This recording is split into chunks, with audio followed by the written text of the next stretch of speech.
Good evening po mga boss idol, welcome po dito sa ating munting channel. Ngayon mga boss idol, magre-review tayo ng LED bulb na ikinabit natin sa ating sasakyan na si Paring Dikoy mga boss idol. So nag-upgrade tayo ng LED kasi medyo madilim yung dati nating ilaw, yung stock ng ilaw nating D-Max 2008. So ngayon mga boss idol is nag-upgrade po tayo sa LED, Jimmy lights, Jimmy LED lights. So maganda raw to sabi mga boss idol yung nagbinta sa atin, kaya siyempre binili natin kasi sabi nila maganda. So ngayon mga boss idol, so i-review natin kung maganda nga ba yung performance ng Jimmy lights, LED lights. So yung specs niya mga boss idol is 18,000 lumens, 18,000 lumens mga boss idol, and 100 watts, 50 watts per bulb. So ibig sabihin 50 watts kada isang bulb. So dalawang bulb din mga boss idol magkapares. So 100 watts po siya. Sabi dito is perfect lighting solution, one of the top selling and affordable LED lights in the Philippines. Yan, nakasulat mga boss idol.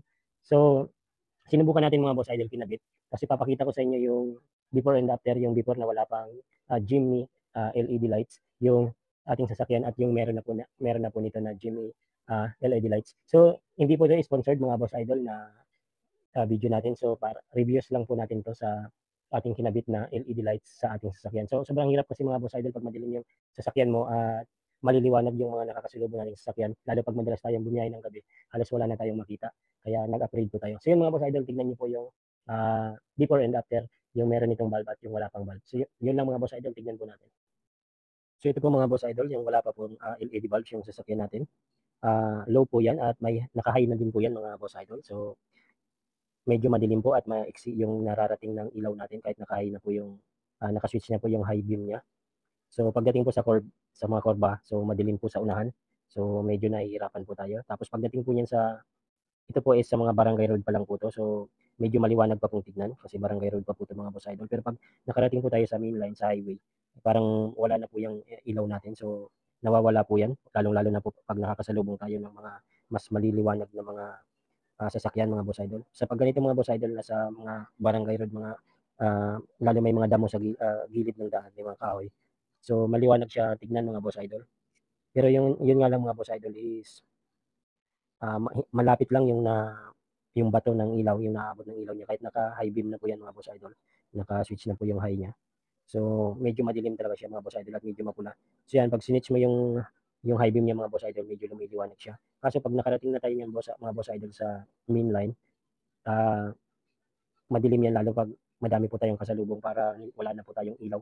Yun yung pakiramdam po natin. At yung mga butas-butas po sa daan, hindi po natin makita at hindi natin mapansin. Minsan nahuhulog na lang tayo sa mga butas-butas kasi nga hindi natin makita ng maayos yung unahan kasi makikita natin na sobrang lapit na kasi malapit nga lang yung bato ng ilaw natin mga boss idol. So yan mga boss idol, yan po yung wala pang LED lights. So hindi pa natin nakakabit yung ating Jimny LED lights. Kung makikita niyo mga boss idol dito sa main line, sobrang dilim ng unahan at sobrang lapit lang din ang naaabot ng ilaw niya. Kaya mahirap po bumiyahe pag ganyan, lalong-lalo na po pag andun tayo sa mga kalsada na hindi po natin kabisado mga boss idol. Yung mga kalsada na minsan pa lang natin nadaanan, so hindi natin alam kung ano yung nandiyan sa unahan. At lalong-lalo na mga boss idol pag nakasalubong tayo ng mga sobrang liliwanag ng ilaw nila. So zero visibility na talaga tayo mga boss idol, wala na tayong makita. Pag nakasalubong tayo ng mas maliliwanag na mga sasakyan, pag ganyan po kadilim yung ilaw mo. So yan mga boss idol, ganyan po yung stock bulb natin. So yan po yung performance niya. So mamaya, ipapakita ko sa inyo yung performance naman ng Jimmy LED bulbs mga boss idol. At ito naman mga boss idol, yung ilaw niya nung nakakabit na po yung ating Jimmy LED lights, 18,000 lumen, 100 watts. So makikita niyo mga boss idol, naka-low lang siya kasi yung pinalitan lang natin is yung low beam, yung low lang na headlights natin mga boss idol. So magka-separate kasi ng bulb yun mga boss idol. Pag nagpalit po tayo ng high beam is another set of bulb po yun mga boss idol. So yung presyo pala nito mga boss idol, yung bili natin ng Jimmy LED lights, 3,800 po. Kasama na po yung pagkakabit nila, yung pag-install. At meron din po siyang 1 year warranty. So sulit naman po sa presyo kasi may 1 year warranty naman mga boss idol. At yan naman po yung performance niya. Kung andito po tayo sa mga barangay road, so talagang kitang-kita mga boss idol yung daan. Kahit may barya po sa kalsada ay makikita niyo po talaga. Lalong-lalo na pa pag dito sa mga barangay road at may mga same na daan po yan ang dinaanan natin kanina na wala pa po tayong bulb mga boss idol. Parehong daan po yan. Kung makikita niyo mga boss idol is maliwanag talaga yung may LED bulbs and medyo malayo yung naaabot niya mga boss idol. Hindi pa nga pala yan mga boss idol tapos na i-adjust yung bulb niya. I-adjust pa natin yung mga boss idol.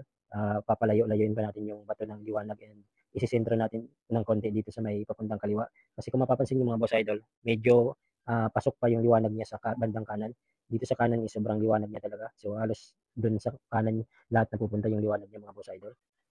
Kapag in-align natin yung mga boss idol is ipapasok natin ng konti dito sa kaliwa and medyo papalayuin natin yung naaabot yung bato ng ilaw.